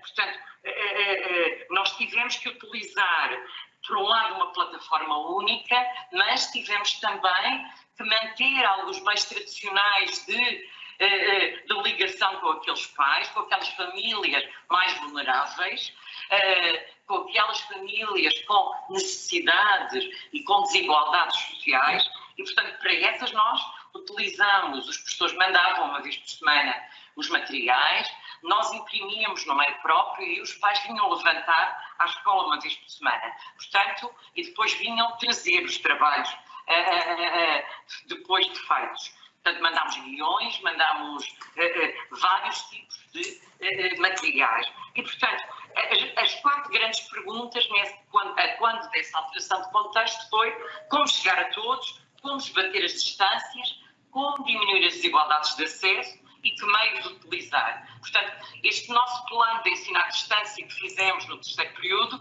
procurou responder a estas perguntas. Portanto, os grandes objetivos deste plano de ensino à distância que tivemos que elaborar no 3º período do ano transato, os objetivos eram garantir que todas as crianças e todos os alunos continuam a aprender no presente contexto, adequar o ensino à distância para todos os níveis e ciclos de ensino, e aqui temos uma grande questão que é os mais penalizados são os mais novos, são aqueles que têm menos autonomia. Portanto, esses sabemos que quando foram para casa confinados foram os mais penalizados, porque não só o grau de autonomia é bem menor que os do 3º ciclo e secundário, porque nós temos desde o pré-escolar até o ensino de adultos neste agrupamento. Portanto, os meninos do 1º ciclo do pré-escolar têm um grau de autonomia muito inferior aos outros e, por outro lado, a sua construção enquanto pessoas, enquanto o seu crescimento faz parte do seu crescimento intrínseco, faz parte a relação socioemocional com os seus colegas, com os seus professores, com os seus educadores. Portanto, essa ausência de relação, quer com os seus professores, quer com os seus educadores, criou aqui problemas que nós achamos que são importantes resolver a médio prazo ou a curto, alguns problemas socioemocionais e até de saúde mental que nos preocupam. As crianças verbalizaram isso em algumas questões alguns inquéritos que enviámos, alguns pais demonstraram essa preocupação com a ausência da escola, que não só é de facto importantíssima como referência para as aprendizagens, para a qualidade e para a construção das aprendizagens, como também para a construção de competências socioemocionais e para o crescimento enquanto pessoa. Portanto, isso é fundamental. Portanto, adequar o ensino à distância a todos os níveis e ciclos de ensino foi um dos grandes objetivos do nosso EAD do 3º período. Depois, contribuir para o desenvolvimento da autonomia dos alunos, fundamental.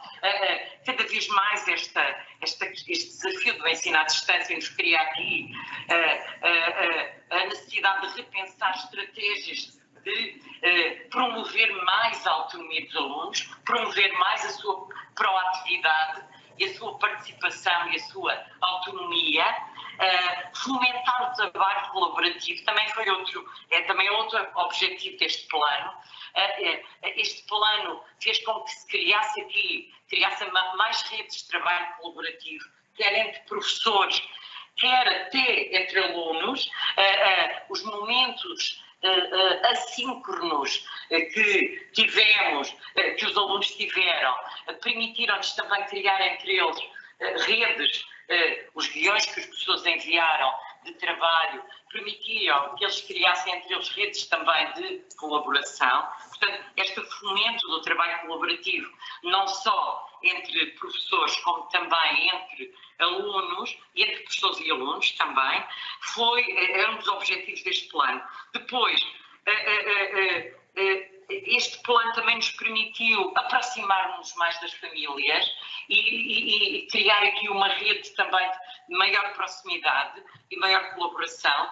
A escola entrou pela casa dentro, pelas casas dentro, e as casas entraram pela escola também, nesse período de confinamento. E, portanto, houve aqui uma necessidade também de perceber melhor e de nos aproximarmos mais ainda dos encarregados de educação e das suas necessidades.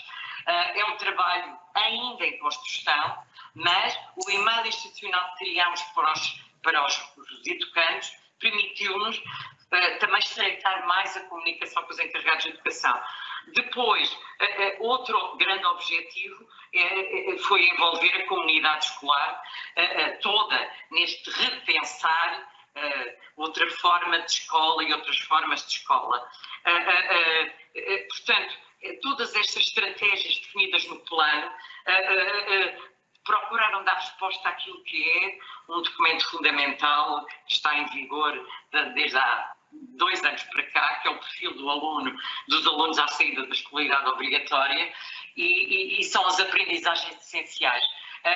Estes 2 documentos têm que se cruzar e o plano de ensino à distância tem que estar intrinsecamente em linha com as finalidades destes dois grandes documentos que estão em vigor.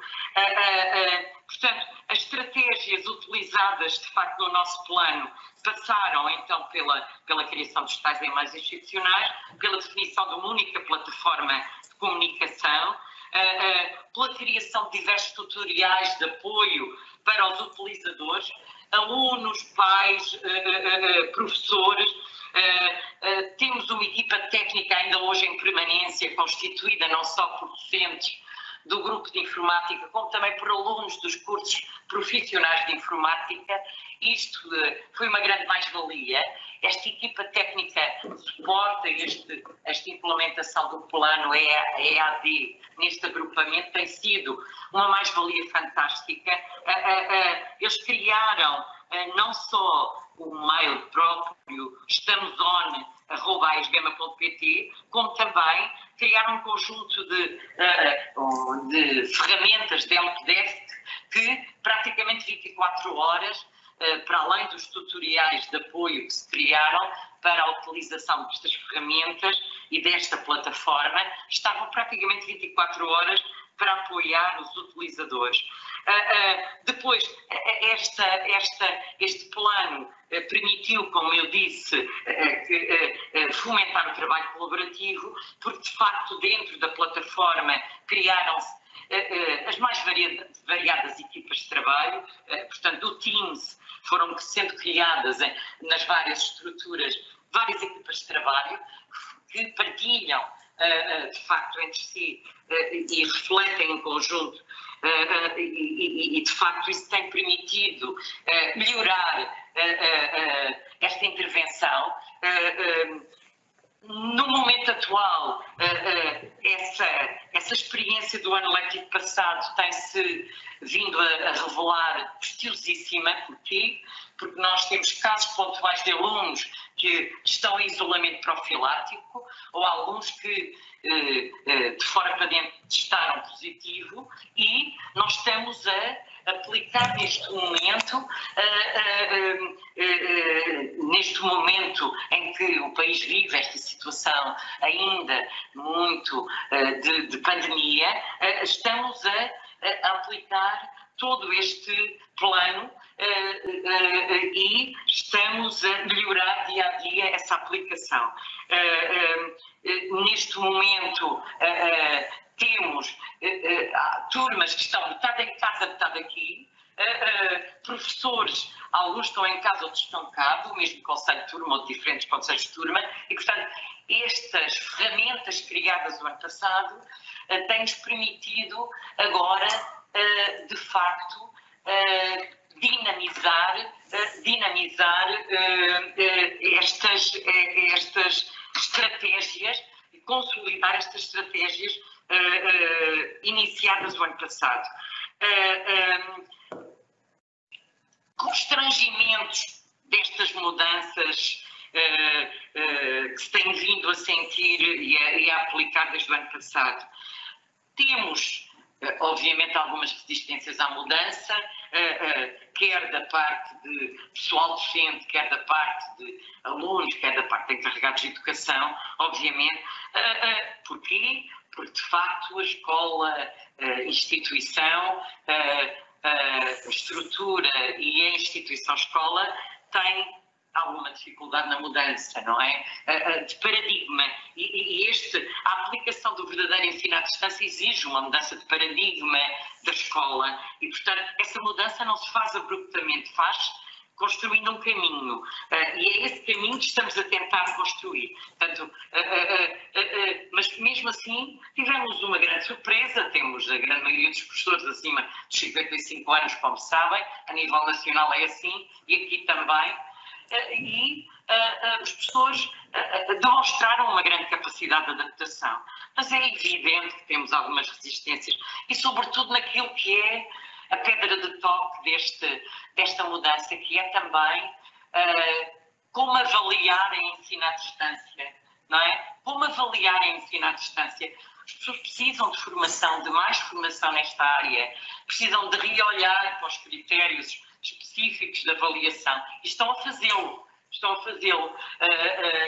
E a Universidade Aberta, nesse sentido, aliás, tivemos uma equipa de 3 pessoas do agrupamento que frequentou uma formação da Universidade Aberta o ano passado, entre os quais eu própria, e de facto esta mudança tem que se fazer com mais formação e com mais partilha entre as equipas dos vários agrupamentos e tem exigido cada vez mais a criação de uma rede entre agrupamentos em que se partilhe, de facto, as várias experiências.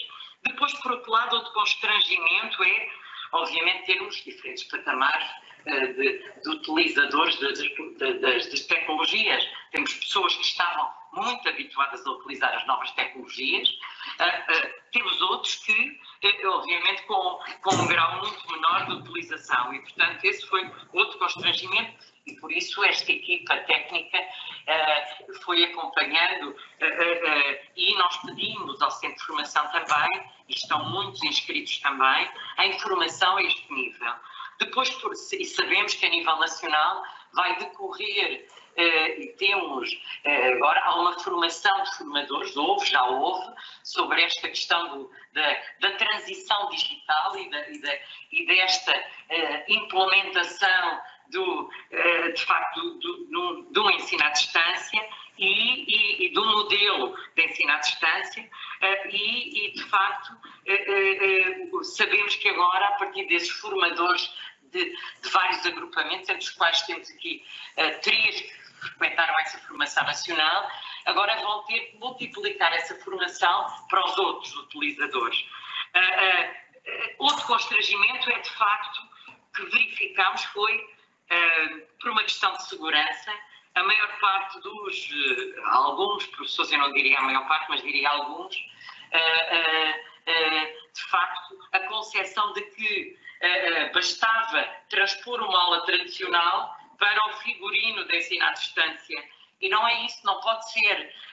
De facto, não pode. O ensino à distância exige um outro tipo de ferramentas, um outro tipo de estratégias e um outro tipo de avaliação. E, portanto, não se pode transpor a aula tradicional para um contexto de ensino à distância. Depois, por outro lado, a dificuldade de avaliação dos alunos a ensino à distância é a nossa grande pedra de toque neste momento de reflexão no agrupamento. Como mudar os critérios de avaliação para melhor avaliar e ensinar à distância. Depois, por outro lado, os meios tecnológicos que tínhamos ao nosso dispor e que temos ainda no agrupamento, que são de 2010. A estrutura da rede é uma estrutura fraca. O Ministério agora está a tratar da transição digital, aguardamos que chegue o reforço da rede, aguardamos que chegue a transição digital, porque de facto tem sido feito um esforço pelos agrupamentos de se reequiparem, de se modernizarem, mas tem sido difícil porque a estrutura é de facto obsoleta, é de 2010 de facto. Portanto, eu diria assim, e para não demorar muito e passar aqui à minha companheira de painel, a doutora Lígia, os grandes desafios que este novo contexto e este EAD nos coloca são a alteração das práticas de sala de aula, que tem forçosamente que acontecer, e tem vindo a acontecer, diria eu, na maior parte dos casos, A alteração dos critérios de avaliação, não se pode avaliar de facto da mesma forma.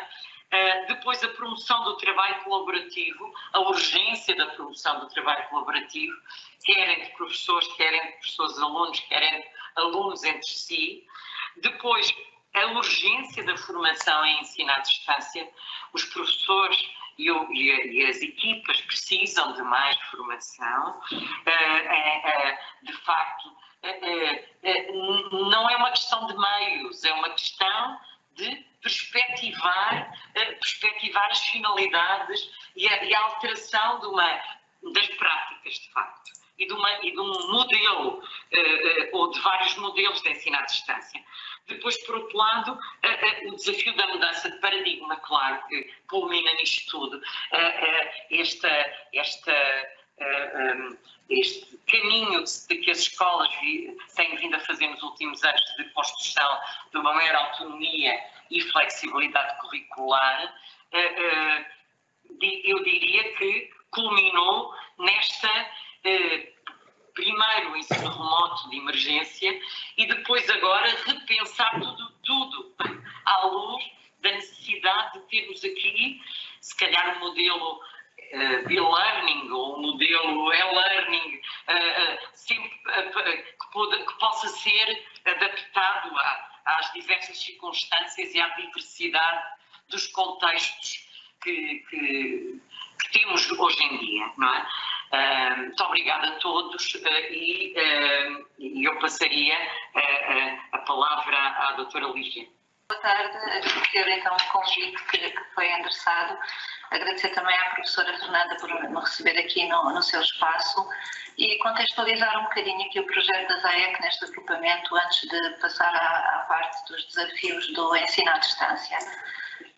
Referir que a COSAP, a Federação Conselhia das Associações de Pais no Concelho de Setúbal, é a entidade promotora da ZAEC neste agrupamento desde o ano letivo de 2018-2019, ao abrigo do protocolo celebrado com a UNESP e em parceria com 7 entidades da comunidade local.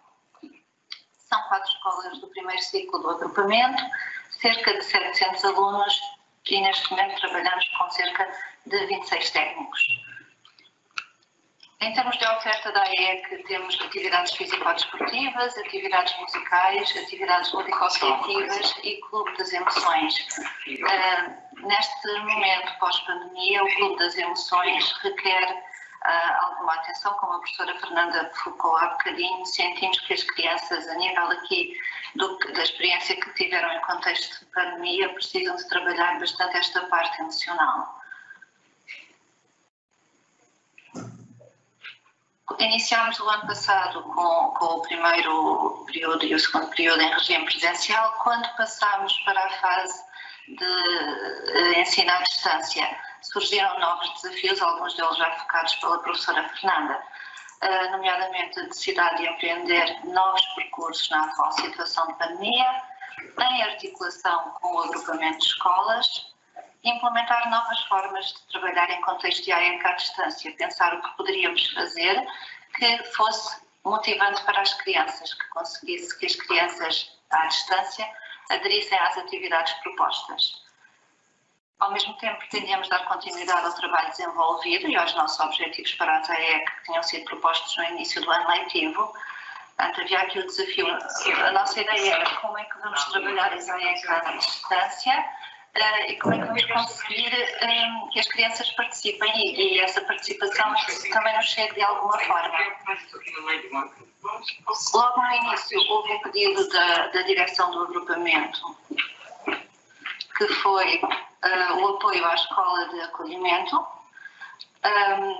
Tivemos 2 técnicas para apoio presencial extraordinário aos filhos de trabalhadores prioritários e este apoio funcionou desde o início da quarentena até ao final do ano letivo. Ainda assim, queríamos apoiar as técnicas no terreno com algumas das atividades e fazer aqui alguma ligação a atividades que iam sendo propostas à distância.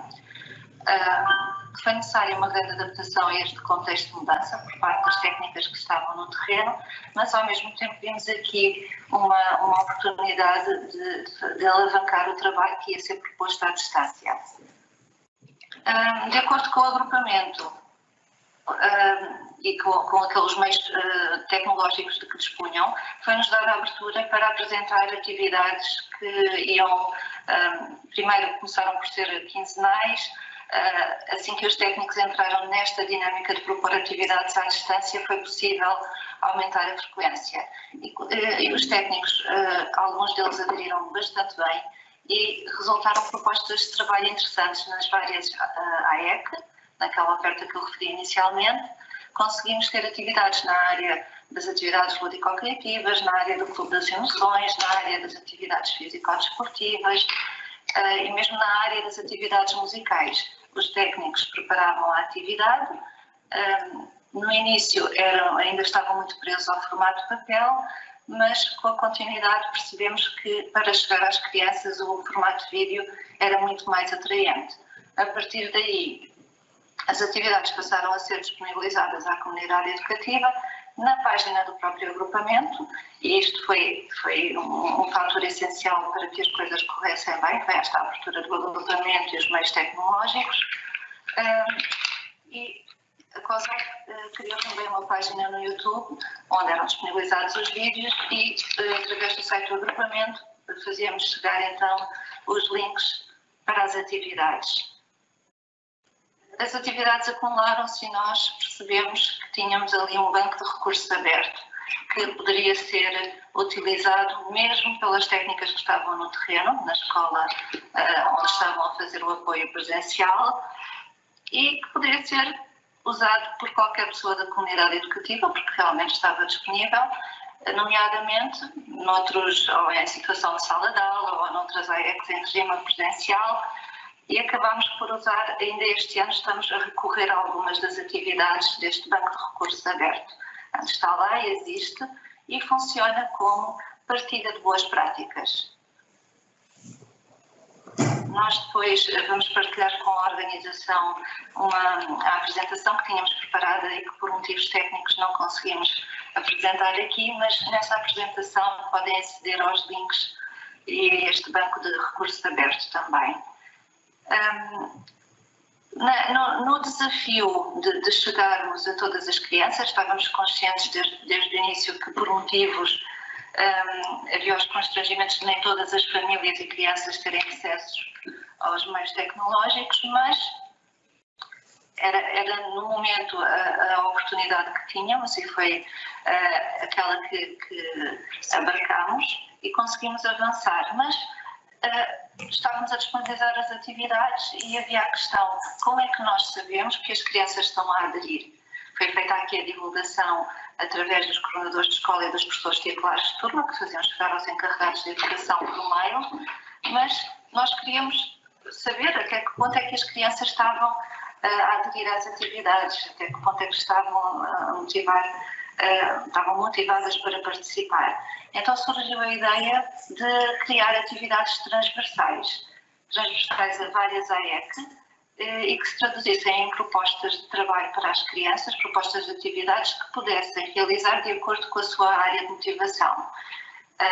Temos algumas das atividades que cruzam, por exemplo, a música com a atividade esportiva, ou que cruzam o clube das emoções com atividades lúdico-criativas, e foi uma fase muito interessante porque surgiu um trabalho muito criativo e colaborativo entre os técnicos das AEC. Numa fase em que trabalhávamos à distância, em situação de isolamento, acabou por ter um efeito bastante de grande dinamismo e foi muito interessante. Queríamos fazer chegar este trabalho colaborativo e este dinamismo às nossas crianças.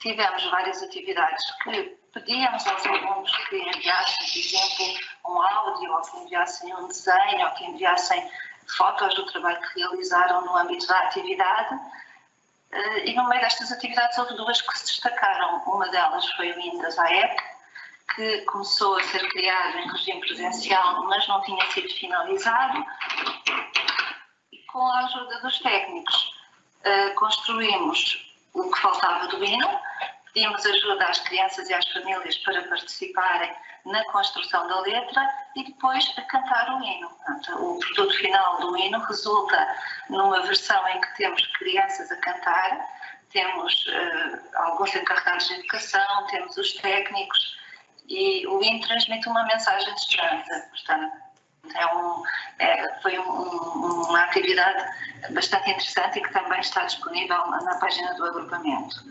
Outra atividade foi o espetáculo de final de ano. As crianças estavam habituadas a finalizar o ano com uma festa nas escolas. Este ano não havia a possibilidade de o fazer e, em contexto de AEC, pensámos qual seria a maneira de assinalar o final do ano letivo de um momento simbólico. E essa ideia foi possível através da parceria com a Daten Espelho Mágico, em que fizemos um formato de espetáculo inédito, um espetáculo que foi concebido totalmente à distância, num tempo muito curto e que foi divulgado, foi solicitada a participação dos alunos e dos pais por via mail, através dos professores titulares, e conseguimos montar um espetáculo em que, em formato vídeo, temos realmente um produto final construído pelas crianças. Em termos de feedback, chegaram-nos inúmeras participações das crianças através de desenhos, através de áudios.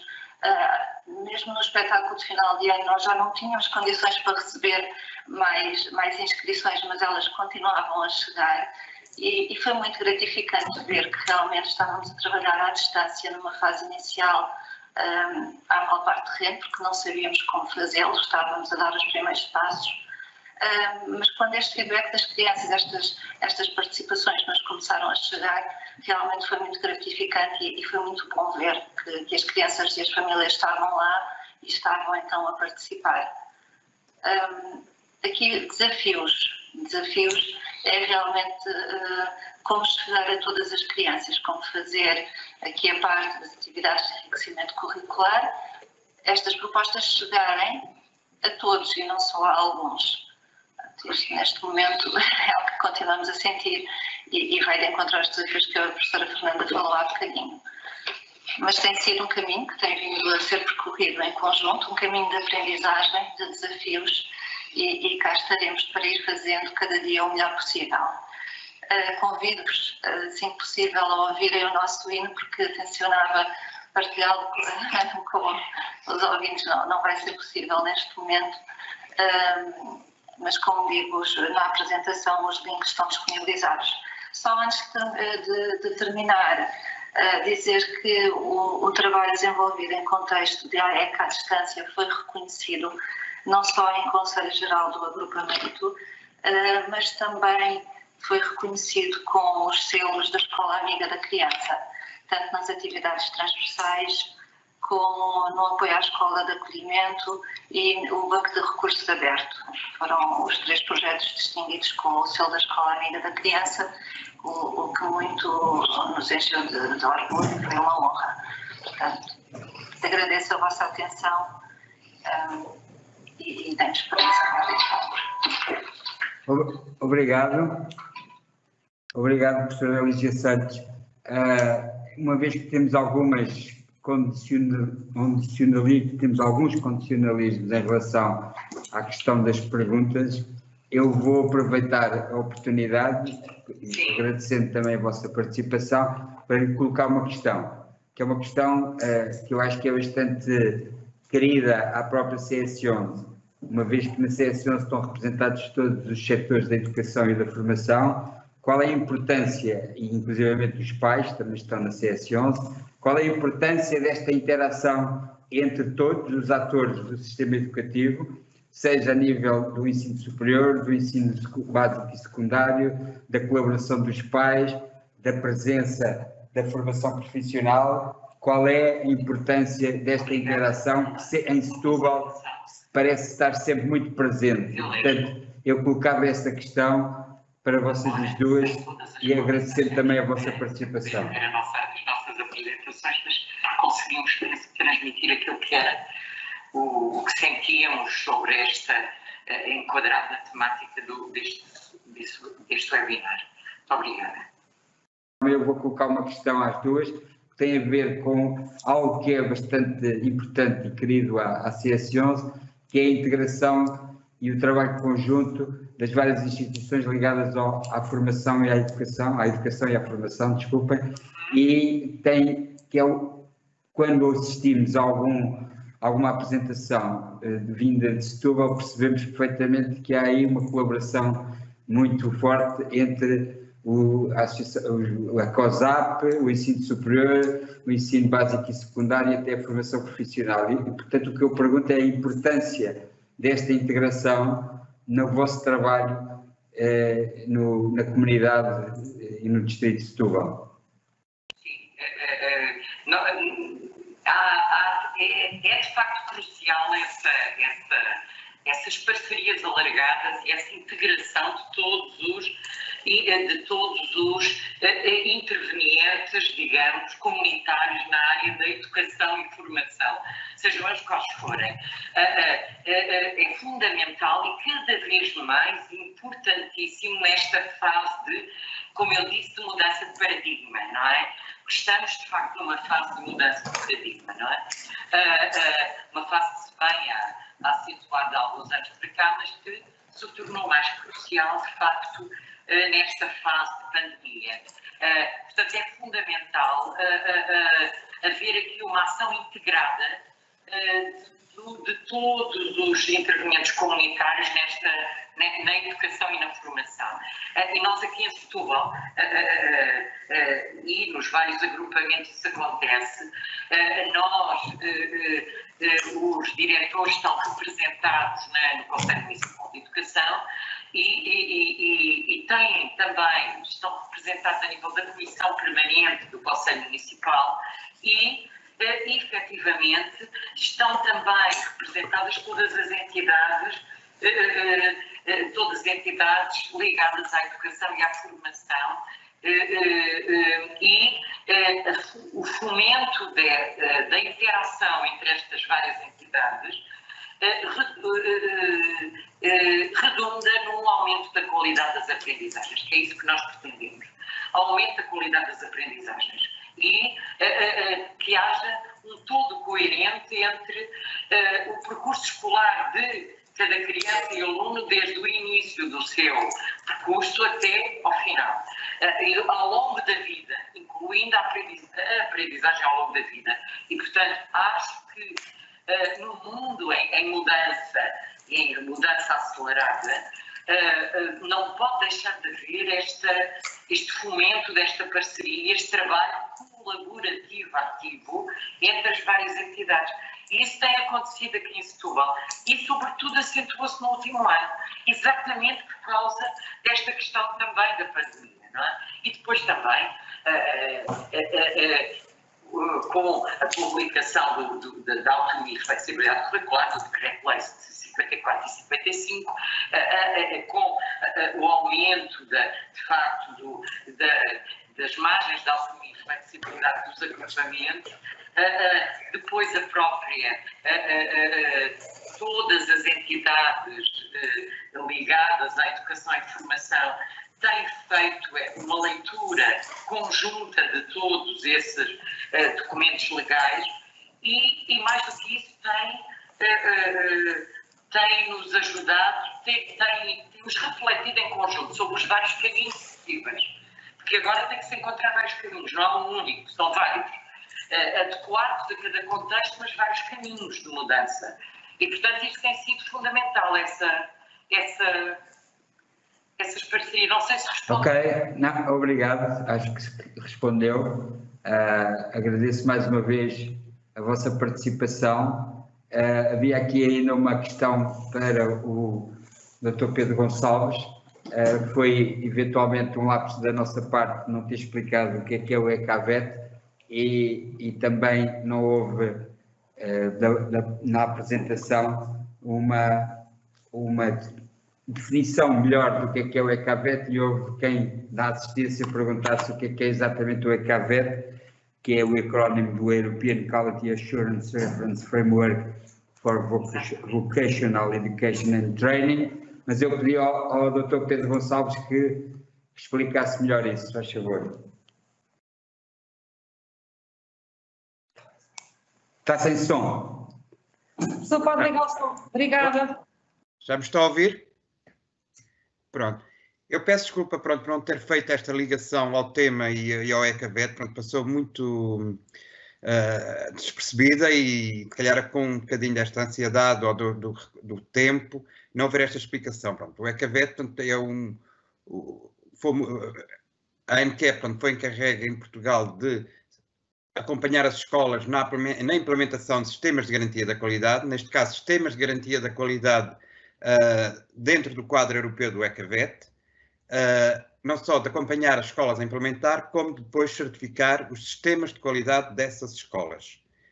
E, tendo em conta o ensino à distância, eu penso que a qualidade no ensino tem que existir sempre, seja à distância, seja presencial. Aqui, neste momento, não estou a preterir um do outro, nem a valorizar um em relação ao outro, porque ambos são importantes e, neste momento, temos visto que o que tem sucedido, mas não era preterir um em relação ao outro.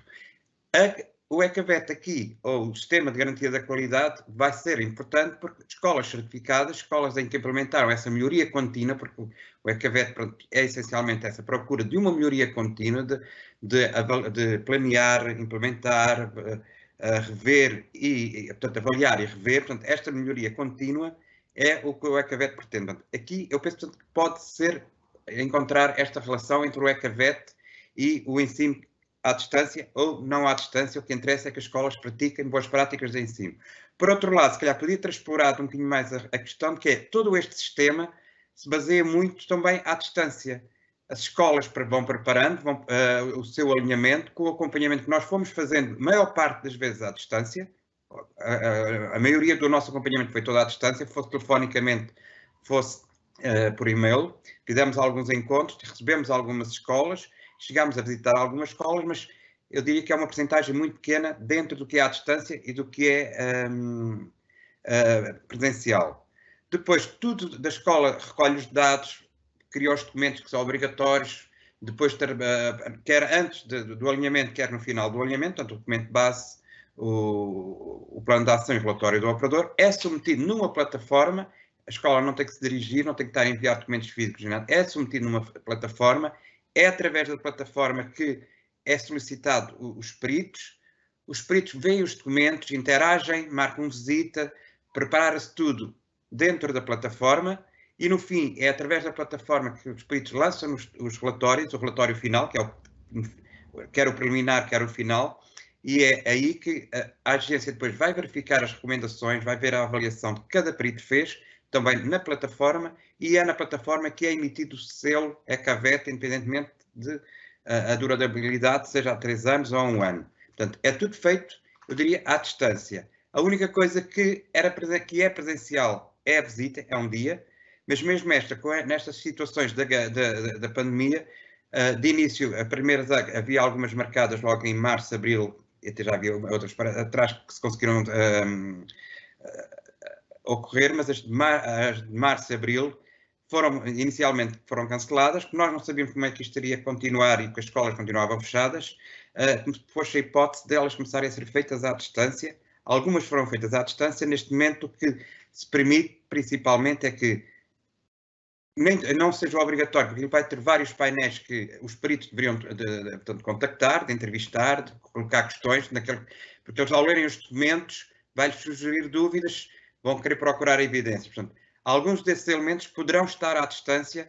Pretende-se que, se isto é uma visita, o verificar in loco, que os peritos, pelo menos os peritos, se dirijam à escola. Agora, sejam alunos, professores, empresas de formação em contexto de trabalho, empregadores, poderão estar à distância. Isto desde o início que foi logo tudo permitido, que o próprio modelo ECAVET permita usar a distância e que as coisas funcionem. Portanto, eu acho que há aqui esta relação, quer pela qualidade que se pretende que o ensino à distância tenha, quer porque o próprio modelo ECAVET é quase 100%, não é 100%, mas é quase 100% também elaborado à distância. Não sei se querem colocar mais alguma questão. Não há mais questões. Obrigado, Dr. Pedro Gonçalves. Terminamos, no fundo, com esta mensagem de que a qualidade passa também por estas alterações que temos no sistema e nos desafios que são colocados pela digitalização e pelo ensino à distância. Queremos agradecer, eu, em nome da coordenação da Comissão da CS11, quero agradecer a presença de todos e vou passar a palavra à doutora Lídia Jacob.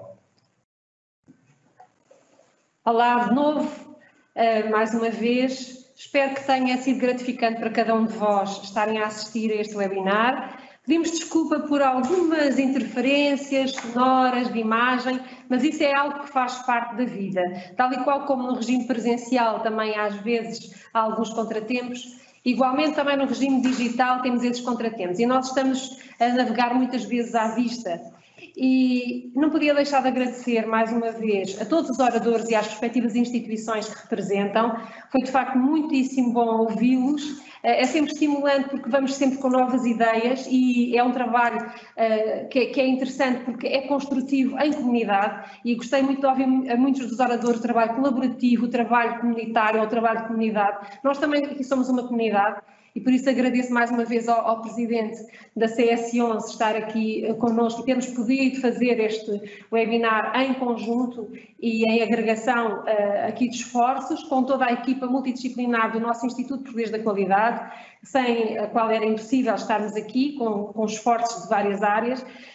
E mais uma vez também dizer que vamos ter um novo webinar dia 9 de dezembro, este ainda é o segundo, vamos ter um novo. E gostei muito de perceber que, afinal, nós ainda temos muito a aprender no ensino à distância, temos muito a aprender naquilo que são as novas ferramentas digitais, porque muitas vezes têm as pessoas aptidões, não temos as ferramentas digitais, outras vezes temos as ferramentas digitais e os equipamentos e não temos as pessoas, os recursos humanos. Nós estamos aqui também para isso, na Casa da Qualidade. É importante termos um ensino de qualidade, uma formação de qualidade e outro desafio que eu também já tinha feito no primeiro webinar, que é termos igualmente o ensino da qualidade nas escolas, seja qual for o nível de ensino e também na formação, porque a qualidade, antes de mais, é cidadania. É civilidade, é aquilo que todos nós devemos aprender desde pequenos, não é? A qualidade é intrínseca a cada um de nós, enquanto seres humanos que vivemos em comunidade. Vou aqui parafrasear o professor José Moreira, quando ele diz também uma coisa muito interessante, perdoem-me falar no que ele disse, falar de ensino à distância é falar afinal também de proximidade, e gostei imenso disso, porque muitas vezes as pessoas acham que este tipo de ensino vai fazer com que as pessoas se afastem. E pode acontecer precisamente o contrário. Tudo depende dos modelos pedagógicos, da formação, não é só dos equipamentos, é principalmente também de cada um de nós, das pessoas. Mais uma vez, obrigada a todos os que participaram, a todos os que nos estiveram aí a escutar e a ouvir, e mais uma vez também, não me querendo repetir, voltem presencialmente quando for possível, mas vejam as nossas redes sociais, vejam o nosso site, interajam connosco, coloquem-nos questões, coloquem-nos desafios. Nós estamos aqui para ser desafiados, a CS11 e o IPQ naturalmente. E já agora, um bom dia de São Martinho. Bem-ajam e obrigada a todos. Muita saúde.